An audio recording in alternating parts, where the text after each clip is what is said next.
Bien, el objetivo de esta sesión final del simposio era intentar una comparación entre los cuatro, digamos, la defensa o la afirmación de las cuatro naciones que están presentes en el escenario, la española, la catalana, la vasca y la gallega, y a base de detectar cuáles son sus puntos comunes y cuáles son sus diferencias como primer paso para intentar explicarnos esas diferencias, precisamente. Bien, yo creo que antes de comparar los nacionalismos en sí mismos, habría que empezar por comparar las sociedades, las economías, las historias de cada uno de esos países o naciones, porque condicionan, evidentemente, cómo va a ser el nacionalismo correspondiente, ¿no? Esto se puede dar, se detectará con gran facilidad en algunos aspectos de esa comparación. Pero como yo evidentemente no voy a entrar a intentar semejante hercúlea tarea, pues voy a simplemente a dar las características principales del nacionalismo gallego, que por otra parte a lo largo del simposio ya se han ido viendo, pero para que, digamos, estén presentes aquí en este diálogo, ¿no? Hay que recordar que, para empezar, estamos hablando, en el caso del gallego, del hermano pequeño y esmirriado, en estos años, de los tres nacionalismos subestatales que hay en el este. De todas maneras, algunas cosas es esmirriado y en otras no. Es decir, que en aquellas cuestiones que no dependen de un desarrollo social, etcétera, etcétera, o de un arraigo social, pues está tan desarrollado como el que más, o incluso a veces más que otros, ¿no? Como es en el... ¿Qué pasa? ¿No está bien colocado esto? Ah, vale, perdón. En la cuestión discursiva, teórica, de formulación de programas y proyectos y tal. Está difícil esto, ¿eh? A ver. ¿Ahora? Vale. Pero a ti no te pasó eso, ¿no? ¿Ves? Es que soy catalán. Claro, otra superioridad catalana que tenemos aquí. Vale. Muy bien. Bueno, a ver si conseguimos seguir. Bien, decía que en algunas cosas no está tan subdesarrollado con respecto a los otros, concretamente las cuestiones de formulación de teorías, conformación de ideosistemas, de programas, de reivindicaciones, etc. Como bien sabemos, porque lo hemos estado hablando estos días atrás, el nacionalismo gallego, que da sus primeros pasos en 1918, cuando los otros dos ya están muy creciditos, especialmente el catalán, que ya es capaz de romper el sistema de la restauración en Cataluña en 1901-1907, y que luego ya dispone, como bien ha dicho Jordi, de la Mancomunitat para impulsar la nacionalización en clave catalana de la sociedad correspondiente, o el vasco, que como acaba de exponer Joseba, pues ya tiene impulso, tiene mucha fuerza, aunque la adquirirá mucho más durante la Segunda República y tal. El gallego, en 1918, da sus primeros pasos, con la Asamblea de Lugo, como también sabemos.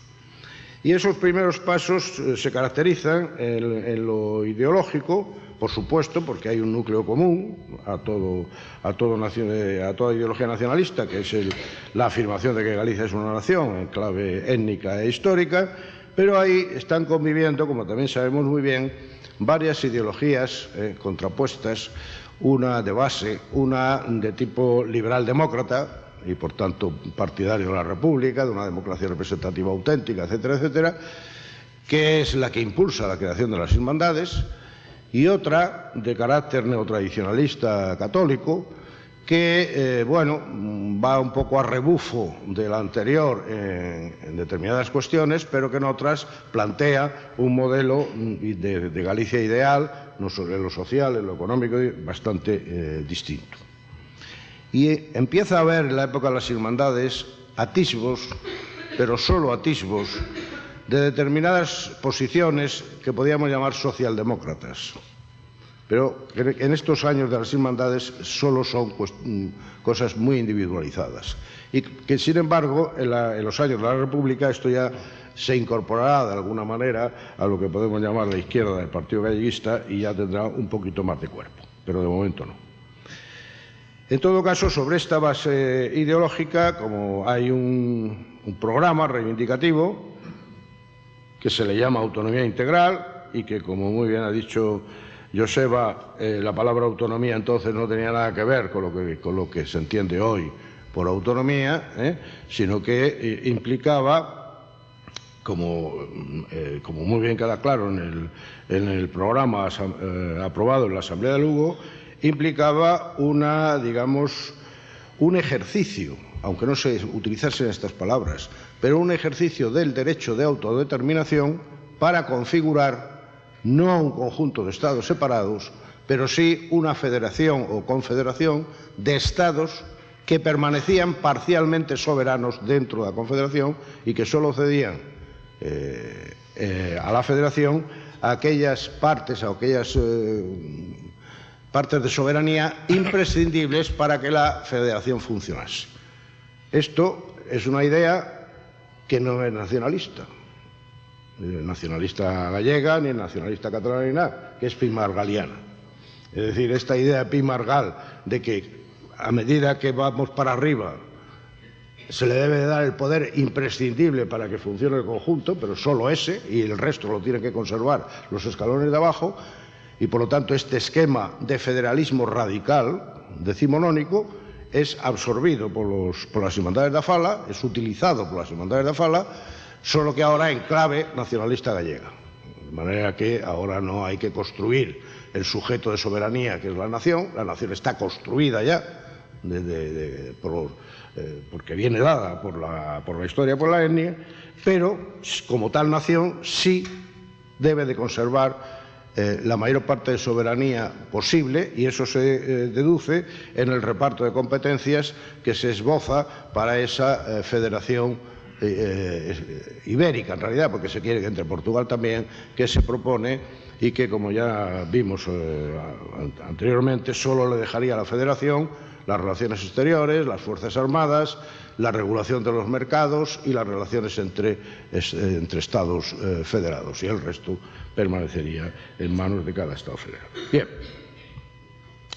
esto ya lo sabemos, pero esto hay que contraponerlo también un poco a los otros dos, porque con el catalán hay más coincidencias, pero con el vasco no las hay tantas en algunas cosas, ¿no? Porque, digamos, el componente independentista en el nacionalismo gallego es muy marginal, en las hermandades concretamente, y de hecho solo aparece expreso en dos grupiños de la inmigración, como bien sabemos, uno en La Habana y otro en Buenos Aires. Bien, pero este ejercicio de esta federalización, esta recuperación de la soberanía y de la cultura, bueno, aparte de servir para galleguizar el país, para que la lengua sea oficial, para todo este tipo de cosas que es evidente en cualquier fuerza nacionalista, tiene que servir también para instaurar una democracia representativa auténtica. Y aquí la izquierda de las hermandades le gana la partida claramente a esa derecha católica que está ahí, y que se da la situación paradójica de que elementos de la derecha católica serán los que formulen el discurso más general y abstracto, estoy pensando en Risco y en la teoría del nacionalismo gallego, y adquieran una gran autoridad teórica, pero será la izquierda, con menos autoridad teórica, la que formule y administre los programas de las hermandades, fenómeno que se dará todavía con mucha más intensidad y más claridad en los años 30 con el Partido Galleguista. ¿Y cómo tenía que ser por dentro esa Galicia medio soberana y superdemocrática en lo que se refería a las clases sociales, etcétera, etcétera? Aquí sí que incide muchísimo las diferencias estructurales de que hablaba al principio, porque el proyecto de sociedad y de economía que se tiene para Galicia es un proyecto con una vocación agraria muy fuerte. porque se entiende que la mayor parte de la sociedad es campesina y, por lo tanto, y eso lo resumo muy bien Castelao después en esa frase que dice que quiere que Galicia sea la Dinamarca de España. Es decir, una Galicia agraria, pero moderna. O sea, con un sector agrario muy modernizado, con unos campesinos liberados de la miseria y de la esclavitud que supone el minifundio y el foro, y por lo tanto prósperos, porque producen mejor, porque están más tecnificados, porque son más sabios, etcétera, etcétera, pero no, que el sector primario siga siendo predominante sobre el secundario y el terciario, que tenía que estar al servicio del sector primario, y las ciudades, ante las que se tiene una cierta reticencia, tendrían que estar al servicio del desarrollo del campo. Y aquí sí que hay diferencias muy considerables, tanto con el nacionalismo catalán como con... bueno, el nacionalismo vasco al principio no se aclara mucho en esto, ¿no, Joseba? Porque por un lado tiene la mitificación de la Euskadi rural, pero por otro lado tiene ahí la industria que acaba haciéndose presente. Pero bueno, aquí sí que hay diferencias que derivan, yo creo que bastante directamente, de las diferencias estructurales de los diferentes territorios, ¿no? Y vamos con el asunto más interesante, ¿no? Y es, ¿qué dice la sociedad de todo esto? ¿Cuál es la relación entre el nacionalismo y, por tanto, las hermandades en este momento y la sociedad gallega?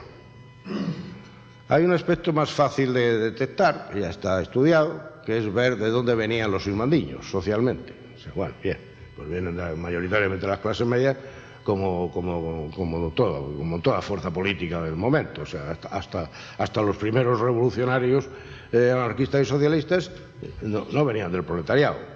Es decir, las clases medias son, como diría Mao Zedong, ese territorio donde florecen 100 flores. O sea que, y por tanto, el problema es cuando se quiere salir de esa matriz generadora de la primera ideología y del primer proyecto, y se quiere implantar ese proyecto político en aquellas zonas de la sociedad en las que se considera que se debe de implantar.